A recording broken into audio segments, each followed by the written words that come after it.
सुख हे उमलणाऱ्या फुलासारखं असावं जे दररोज उमलत राहावं आणि दुःख एक गळणाऱ्या पानासारखं असावं जे क्षणात निघून जावं.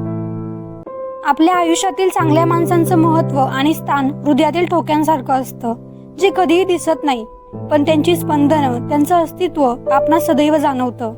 जीवनातील अशी माणसं कायम जपावीत.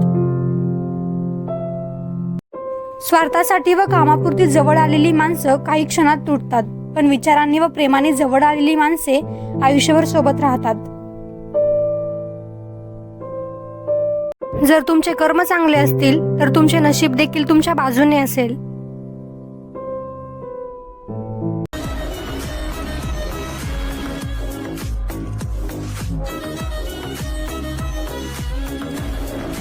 आयुष्यात यश कधी सोप्या पद्धतीने मिळत नाही, त्यासाठी कष्ट आणि संघर्षाची तयारी असावी लागते.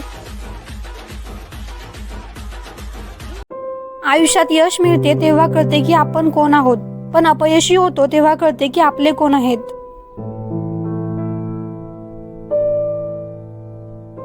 आपण कुठेही विसावू शकतो, फक्त गरज असते ती प्रेम व निरागसतेची. जी माणसं दुसऱ्यांच्या चेहऱ्यावर आनंद निर्माण करण्याची क्षमता ठेवतात, ईश्वर त्यांच्या चेहऱ्यावरचा आनंद कधीच कमी होऊ देत नाही. नशिबापेक्षा कर्तृत्वावर जास्त विश्वास असावा, कारण उद्या येणारी वेळ आपल्या नशिबामुळे नाही तर कर्तृत्वामुळे येते. आपल्या चुका आपण मान्य केल्या की आपोआप आपले मन आणि विचार दोन्ही पण स्वच्छ होतात. फक्त चुका मान्य करायची हिंमत पाहिजे. आपल्या आयुष्याची दुसऱ्यांच्या आयुष्याशी तुलना करत राहिल्यास तुम्हाला कधीच मन शांती मिळणार नाही. आपल्याकडे जे आहे त्यामध्ये आनंदी राहा. माणसाचा स्वभाव हा प्रामाणिक असावा, कारण ओळख जरी नावाने होत असली तरी आठवण नेहमी माणसाच्या स्वभावाचीच होते.